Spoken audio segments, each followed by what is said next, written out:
Let's talk about another common misconception about the ketogenic diet today. I'm going to title this video, Is the ketogenic diet a high protein diet?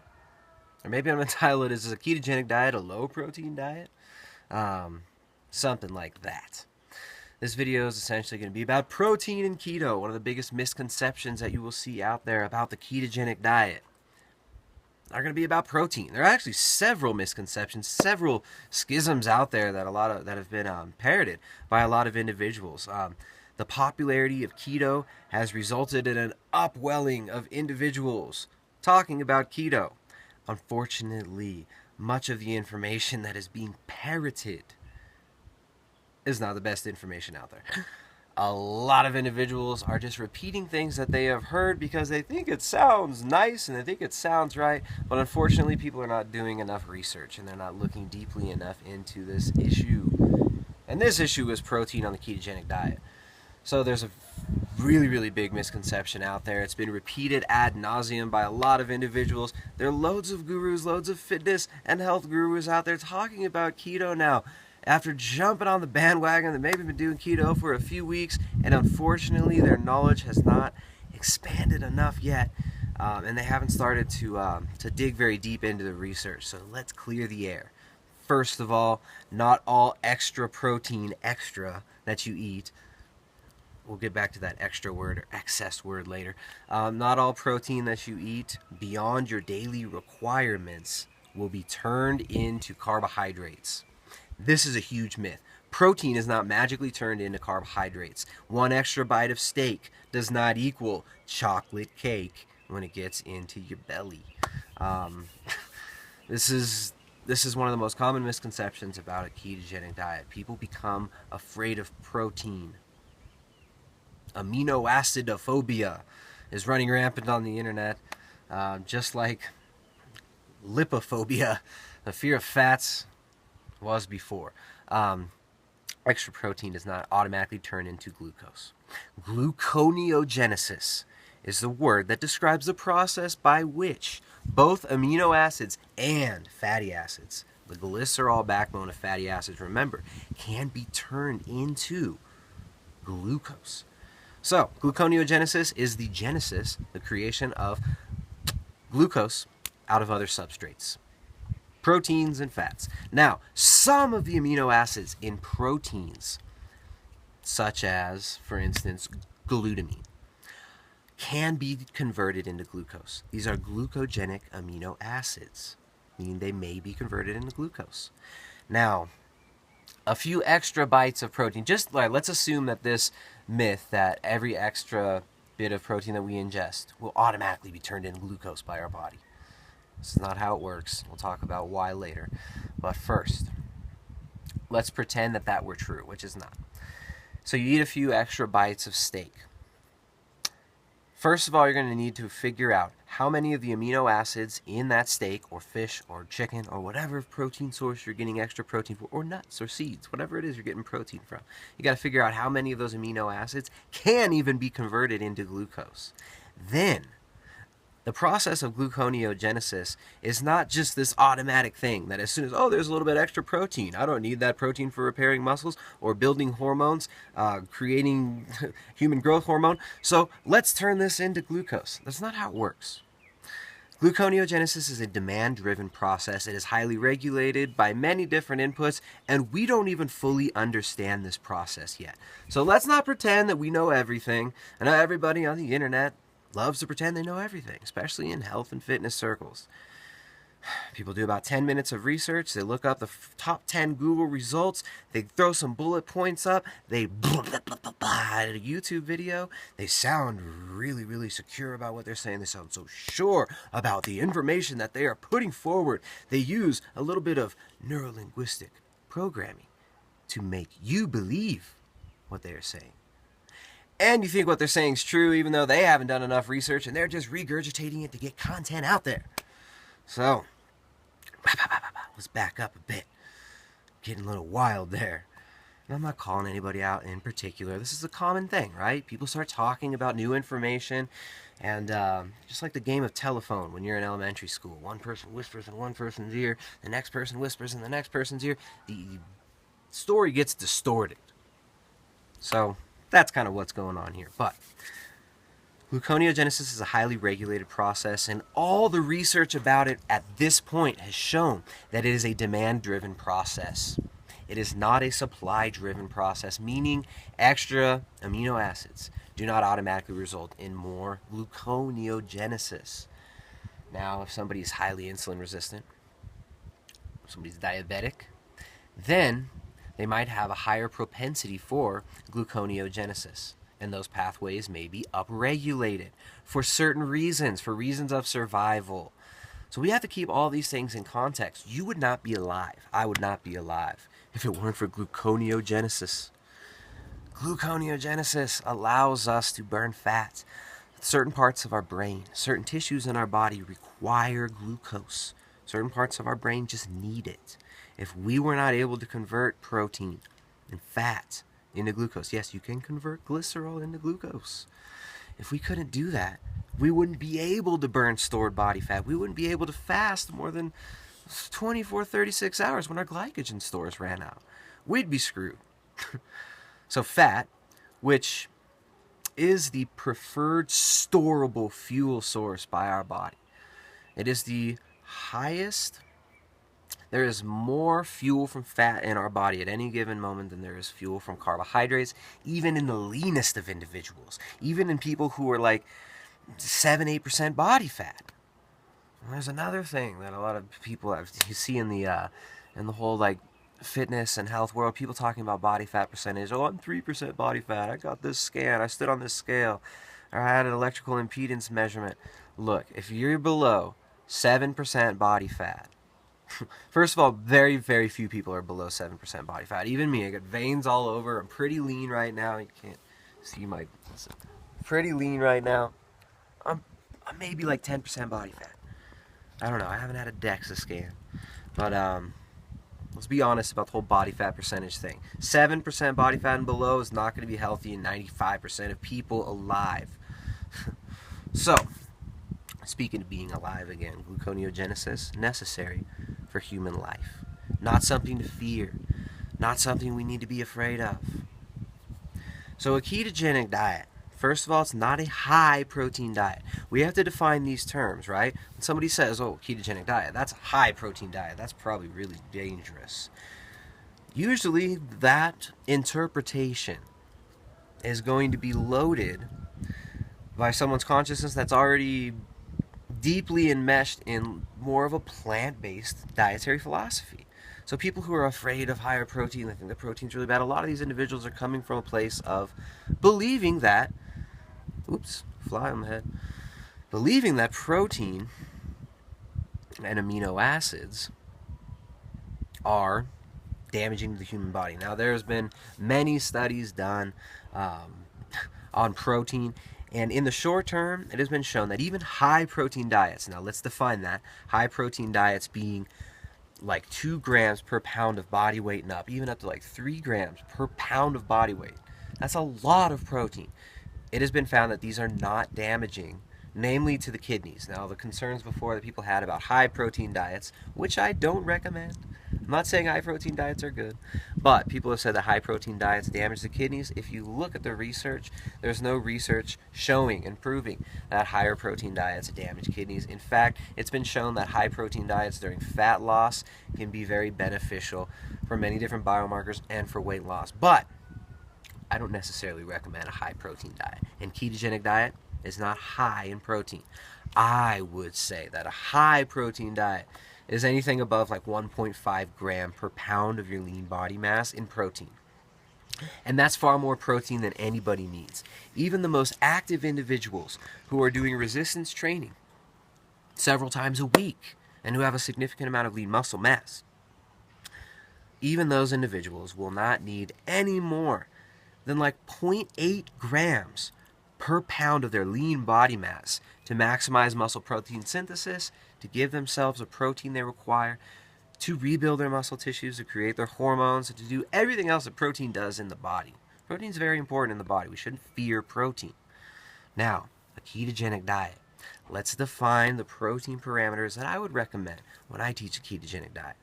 All right, so when I work with clients, for the most part, The protein spread that I'm going to recommend to most individuals is going to be anywhere between 1 gram per kilogram of their lean body mass up to about 2.5 grams per kilogram of their lean body mass. That's a big range. That is a wide range. We get into trouble when we start to define things within narrow parameters, when we start to define a ketogenic diet as only this way that I do this diet. Now, there are many different versions of a ketogenic diet. I'm going to pull this. I'm going to move. Sorry, guys. This video is longer than I thought. I'm getting chased out of the shade, and the sun is blasting on my bald head.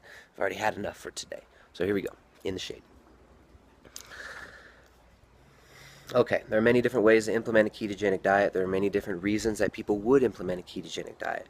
For individuals who are dealing with a serious chronic illness, for individuals who are dealing with things like cancer, epilepsy, maintaining super high blood ketones and very stable blood sugar all day long is going to be very important.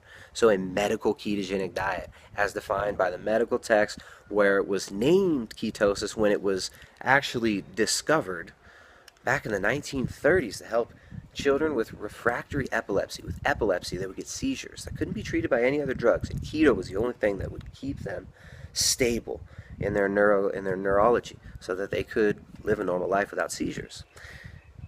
That was a relatively lower protein diet. They had to keep those ketones super high all the time. The slight rise in insulin and resulting rise in glucagon, which will balance everything out, that slight transitory rise in insulin that protein will elicit, is not going to be wanted on a medical ketogenic diet. So people doing that level of ketosis, people needing to achieve blood ketone levels of like 2.0, 3.0, 4.0 millimolars per deciliter all the time, for those individuals, then yeah, you're going to want to keep your protein probably around 1 gram per kilogram of body weight maximum. And that's relatively low protein. It's going to be hard to be satiated with that level of protein. And the fats are going to be significantly higher if you look at the percentages. Now, for people looking for fat loss, for people just looking for the benefits in day-to-day life of improved cognition, of feeling better, of not being hungry all the time, of losing body fat, of improving your hormone profile, of all the benefits that you can extract from using a ketogenic diet, for most of those individuals, super high blood ketones all the time are not going to be necessary. Now, if you're weight training, if you've got a significant amount of lean body mass, heck, if you're older men and women require more protein as well. So those individuals who are doing significant amount of like hypertrophy training, which I don't always recommend, and people who are doing keto for weight loss and for just day-to-day life, who want to simplify their life, who want to enjoy a diet that doesn't have you thinking about and stressing about food all the time, where you got to sometimes remind yourself to eat because you're not hungry, where the food is so satiating, where you feel so good that it's just a part of your lifestyle. For those types of people, protein could be upwards of 1.5 and even 2 grams per kilogram of your lean body mass. Now, me, for instance, I eat about 90 to 120 grams of protein, sometimes up to like 160 grams of protein. Wow, I weigh 160 pounds. So on average, I'm eating about 1.8 gram per kilogram of my lean body mass, I think. Do the math there, I could be wrong. And I'm eating about, if you look at that in pounds, I'm eating about 0.8 grams per pound of my lean body mass. That's all I need. I'm able to build lean muscle mass quite easily, actually. And I'm able to enjoy my diet without having to think about it so much all the time. So there's a long breakdown, 15-minute video, all about some of the myths about protein. I hope I cleared some stuff up for you guys. There's a lot of disinformation out there. I'm glad that so many people are catching on to the benefits and the powers of ketosis. The power of ketosis. I'm glad people are coming over to burning fat. People are starting to realize that supporting big agriculture, supporting chemical-based agriculture where you're destroying the topsoil, spraying loads of glyphosate that chelates the soil, that destroys the microbiome of the soil that our food is grown in, and also greatly disrupts and damages our own microbiome when we eat this stuff, when we support factory farmed animals that are mistreated, that are given all kinds of hormones, injected with all kinds of antibiotics and crap that we don't want in our body, that we don't want in the groundwater, that we don't want in our environment in general. People are starting to catch on to this. People are starting to support local organic foods. People are opting for grass-fed beef. Grass-fed butter is in such high demand now, it's ridiculous. Grass-fed beef is in such high demand now that the supply is unable to meet that demand. Costco's biggest growing sector is organic foods. Target and Walmart are selling organic foods. This is ridiculous. This is amazing. People are voting with their dollars. People are making decisions consciously to improve their health, to take control of their health, to take control of their life, and to live their life to the fullest, to be honest, to be good, and to support what's honest and good, and to pay, and to, how do you say it? To vote with their dollars for what is good, for what is honest, and for what is spreading what we want to see manifested in this world for our children, for the future generations. So this is great. It's awesome. I'm stoked that so many people are catching on to keto. But let's get the facts straight. I want more people to question things. I want more people to actually read the research, to stop just reading the blogs and repeating the blogs. See if there's references, first of all. What are they referencing? Are they referencing scientific studies? If they are, go read those studies and see if you come to the same conclusions.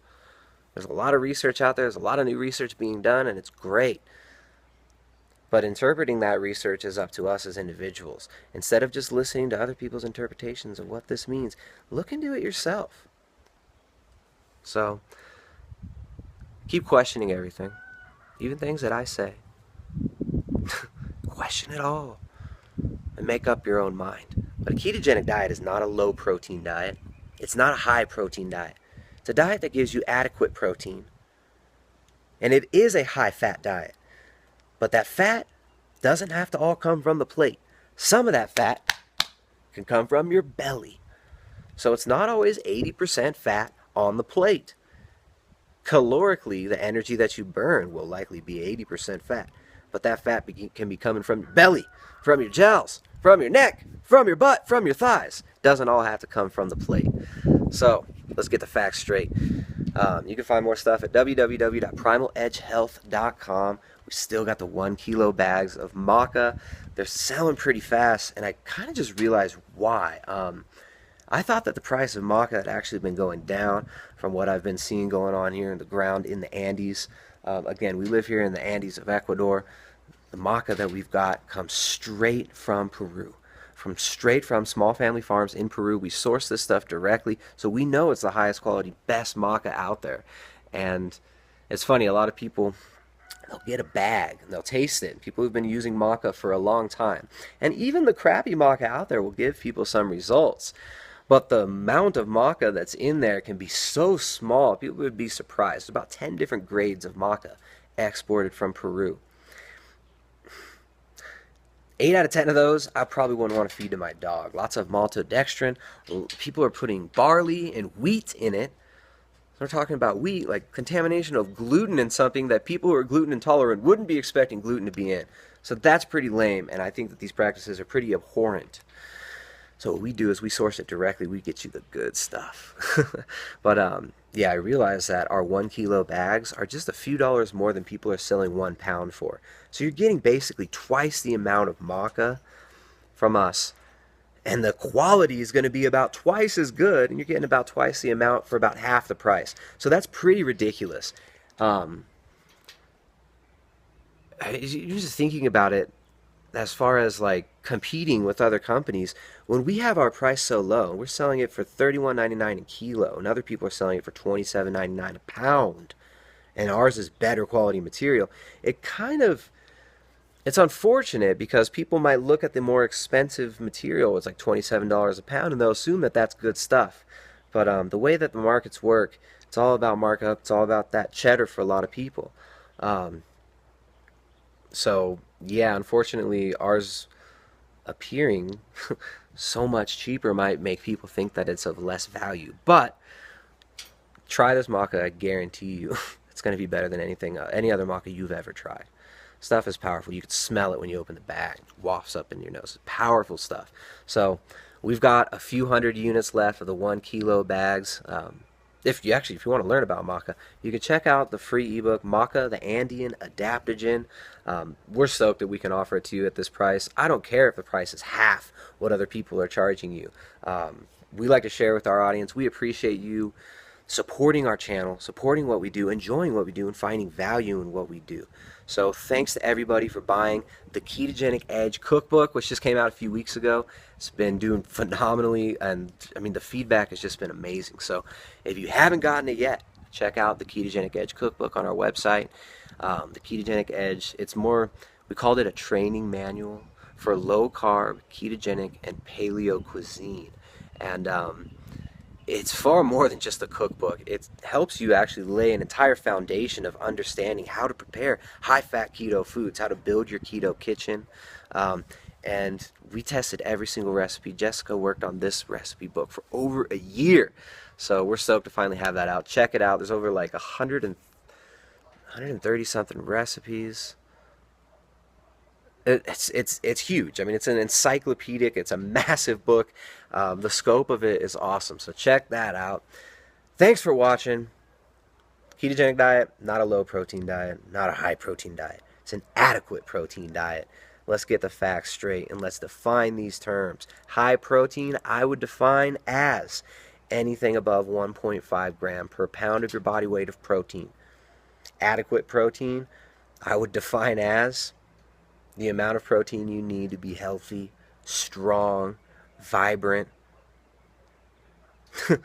and happy. So, there you go.